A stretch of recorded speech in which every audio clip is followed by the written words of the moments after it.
Good afternoon everyone, my name is Francisco. I'm hotel manager at Bobby Castle and I'm currently a WSET level 3 qualified. I'm studying my diploma and I hope to finish this year.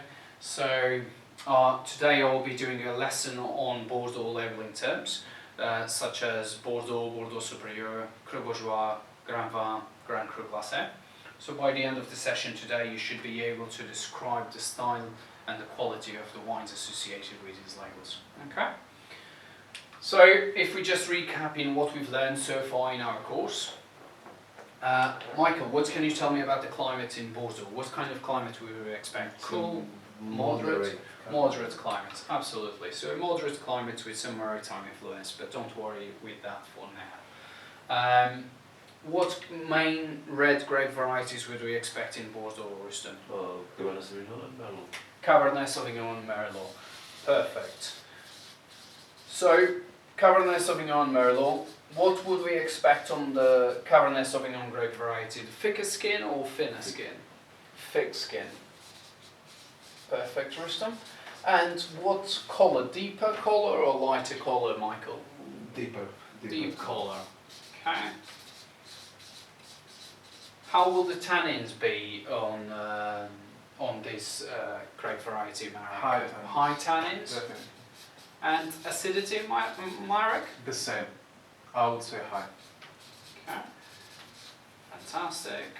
So we know high acidity and high tannins. Okay. And will it be more black fruits or red fruits, Rustam? Cabernet Sauvignon. Black fruit. Okay. And in Merlot, will be more black or red fruits, Michael? More red fruit. Red fruits. Merlot. Okay. And on this specific climate, how will the body of the wines made from Merlot will be? More fuller bodied or more medium? Merlot will be more fuller body. Fuller bodied. Okay. So more alcohol. Okay.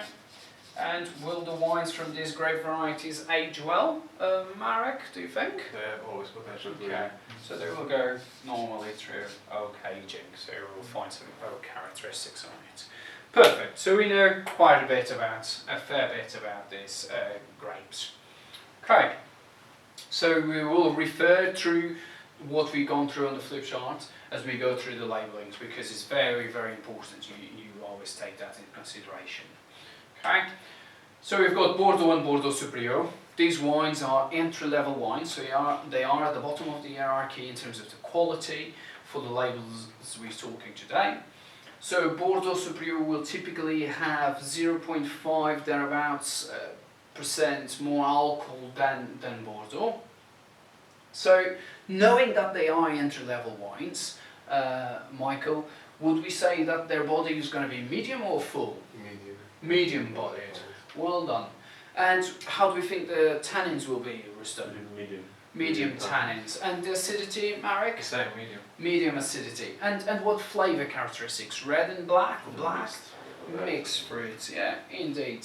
Would we expect any oak aging in these wines? Not at this Considering that they're entry level. Not at this level. Yeah, okay. So we wouldn't expect oak, and definitely not new oak at this level. Okay. So we know quite a fair bit about these wines.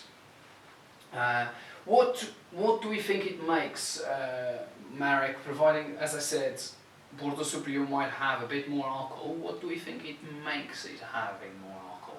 Use of more ripened grapes, therefore they contain more sugar and more alcohol. Riper grapes, fermentation, more alcohol. Perfect. Fantastic. So we know medium bodied wines, medium acidity, medium tannins, red and black fruits, typically no oak aging, and that Bordeaux Supérieur will have more alcohol. We know a lot. Well done, guys. So we move into the other two labels then. Okay. So we've got Cru Bourgeois and Grand Cru Glacé. Both of these terms are attributed to the chateaux. Okay. What is a chateau is the question. So a chateau, we all think in our heads that is a big piece of land with a big castle. It's not. In wine terms, a chateau literally means that the wines are produced with grapes grown on that estate not anyone else. They haven't bought the grapes in, they use their own grapes. Okay, that's what the Chateau means. So Cru Bourgeois wines, which is the first we're going to go through, is the second in terms of the quality. So you had Bordeaux, Bordeaux Supérieur, and then you've got Cru Bourgeois. So they will be a bit more complex. So, and they definitely going to go through oak aging. Okay. So, Rusum, how do we think the acidity and the tannins will be in this? Will be more acidity. More acidity and more tannins. So it will be high acidity, high tannins. Okay. And what do we think about the flavour profile? Will it be more black fruit or red fruit, Michael? More black fruit. More black fruit. And would we have any oak flavours, Marek? Yeah, we'll have some oak flavors. What kind of oak flavours I would expect? Would I expect any vanilla? Or? Vanilla, cedar, some Fantastic. toast. Perfect. These wines will age quite well. We have to remember that, as we said earlier, those wines got potential for aging. So they will age quite well. Not as long as Grand Cru Glacé, but they will age quite well. And as they age, obviously those tannins will soften. So remember that. Okay. So the question will go to Cru Bourgeois. And an important fact for you to remember is about how they can get that denomination. So they can get that denomination by submitting their wines every year for a judging panel. So they would taste the wines, decide based on the quality if they can use that denomination Cru Bourgeois or not. But it can change every year. So remember that, okay? They have to submit it. They definitely have to. And this is second in terms of quality, as we said.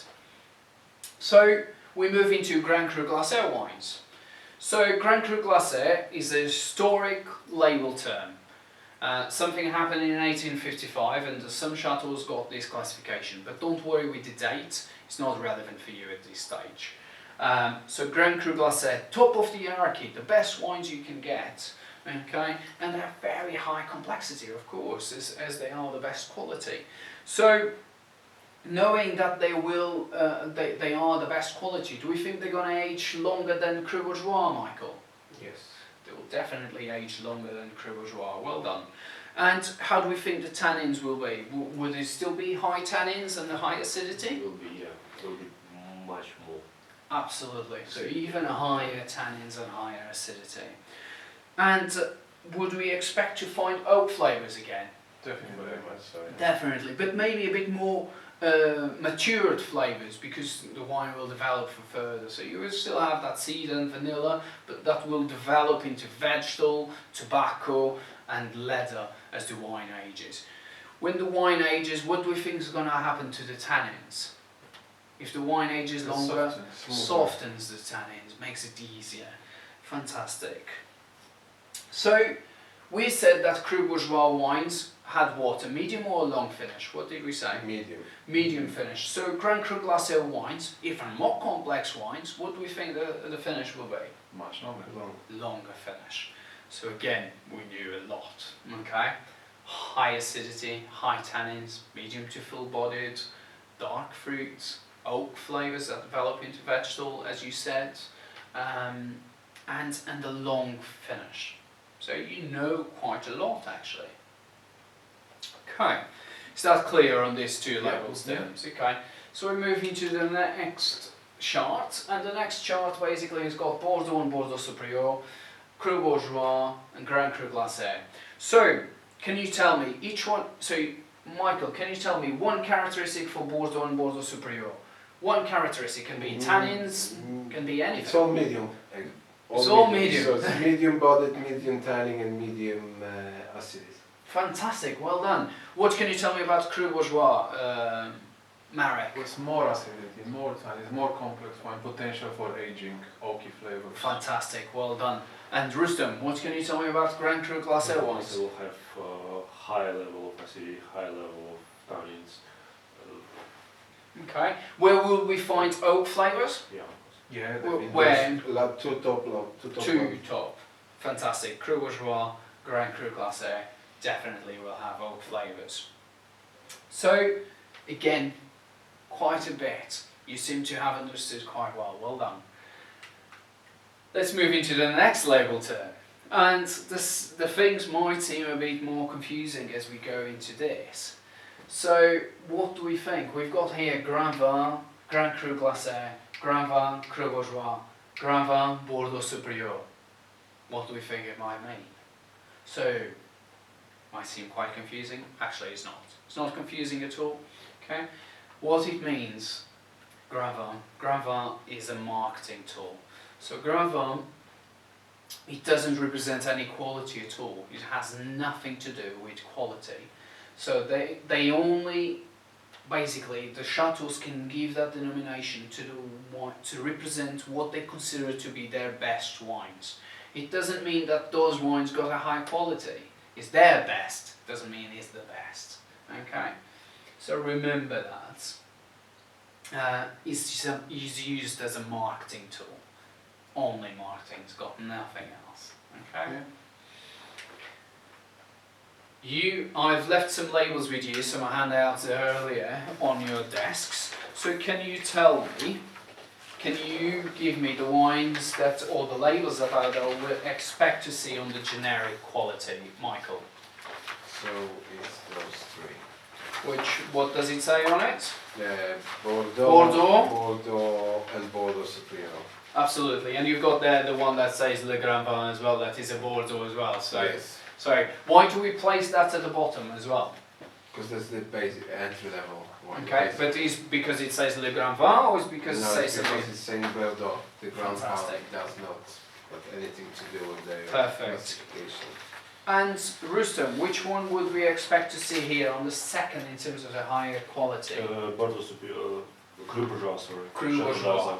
Absolutely, well done. And Marek, finally, at the top, what would we have? The Grand Cru class, which is the... Grand Cru Glacé, so the most complex wine, isn't it? So we seem to have gone through it quite well. We've identified well where the labels go. We know the complexity. We know that the complexity goes up as we go through it and as we go up on the ranking. So, you know, we seem to be on the right track. But I appreciate it's quite a lot of information at once. So we will go through a few questions now just to make sure and ensure that you've understood well every single area within these labels. We said earlier that Bordeaux Supérieur, Marek, could have a bit more alcohol. Why did we say that? Because of the use of the grapes that are more ripened and They they use contain more sugar. ripened grapes. Absolutely. Would it be fair to say, Rustem, that Bordeaux Supérieur has higher quality than Bordeaux? Or they are the same? No, the same quality, but Absolutely. just Yeah. They are the same quality level. They are at the bottom of the hierarchy again. What would we say about Cru Bourgeois style? Would it be low in acidity and low in tannins, Michael? No, it will be higher in acidity and higher tannins. Why does it need that high acidity and those high tannins? Why do we think we would need that? To develop. As it ages. The aging will need that to age, otherwise the wine is going to become mellow. Le Grand Vin, the one that we've got there, is that the best label we've got in here? No, it's irrelevant term. It's just a marketing. Marketing tool. Well done, Marek. And Grand Cru Glacé wines, are they the best ones we've got? Yes, they are. Yes. They are. So what would we expect in terms of these wines? What characteristics would we expect, Michael? Will be high tannins and high acidity with a long finish and with the taste of oakiness of tobacco, leather, Okay. so high complexity wine. Fantastic. Very well described. Black fruit. Very black fruits. Absolutely. Very well described. Rustem, what will be the style on Bordeaux? Will be medium bodied or full bodied? medium body. Medium bodied. How will the tannins be, considering that they are made to drink young? Lower. Lower tannins. So they will will be what we would say medium tannins medium tannin. and medium acidity as well. So you have understood all quite well. Do you have any questions for me? No, Okay. next stage, thank you. Fantastic, thank you. That's the end of my presentation today. Thank you. Thank you.